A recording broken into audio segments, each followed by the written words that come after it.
Sigmund Freud was born in Freudberg, which is now known as the Czech Republic. On May 6, 1856, Freud developed psychoanalysis, a method through which an analyst unpacks unconscious conflicts based on the free association, dreams, and fantasies of the patient. His theories on child sexuality, libido, and the ego, among other topics, were some of the most influential academic concepts of the 20th century. You're too good. When he was 4 years old, his family moved to Vienna, the town where he would live and work for most of the remainder of his life. He received his medical degree in 1881 and became engaged to marry the following year. His marriage produced 6 children, the youngest of whom, Anna, was herself to become a distinguished psychoanalyst. After graduation, Freud promptly set up a private practice and began treating various psychoanalytical disorders, considering himself the first and foremost scientist rather than a doctor. He endeavored to understand the journey of human knowledge and experience. Early in his career, Freud became greatly influenced by the work of his friend and Viennese colleague Jeff Brauer, who had discovered that when he encouraged a hysterical patient to talk uninhibitedly about the earliest occurrences of the symptoms sometimes gradually abated. Inspired by Brauer, Freud posited that neuroses had their origins in deeply traumatic experiences that occurred in the patient's past. He believed that the original occurrences had been forgotten and hidden from their consciousness. His treatment was to empower his patients to recall the experience and bring it to consciousness, and in doing so, confront both intellectually and emotionally. He believed that one could discharge it and rid oneself of the neurologic symptoms.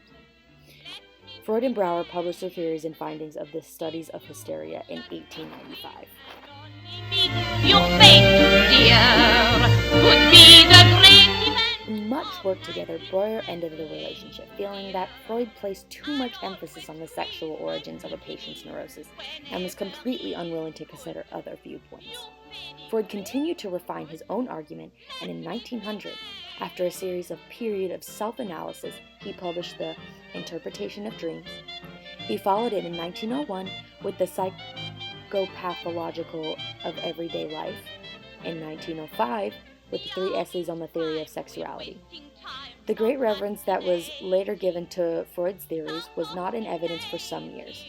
Most of his contemporaries felt, like Brauer, that his emphasis on sexuality was either too scandalous or overplayed. And in 1909, he was invited to give a series of lectures in the United States. It was after these visits and the publication of 1916 book, The 5 Lectures on Psychoanalysis, that his fame grew exponentially. Freud's many theories, including those about psychic energy, the Oedipus complex, and the importance of dreams, were no doubt influenced by other scientific discoveries of his day. Charles Darwin's understanding of humankind as a progressive element of the animal kingdom certainly informed Freud's investigation of human behavior. Additionally, the formulation of a new principle by Helmholtz, stating that energy in any given physical system was constant, formed Freud's scientific entries into the human mind. Freud's work had been both rapturously praised and hotly critiqued, but no one was influenced by the science of psychology as intensely as Sigmund Freud. After a life of constant injury, he committed suicide after requesting a lethal dose of morphine from a doctor while exiled in England in 1939, following the battle of oral cancer. He didn't care.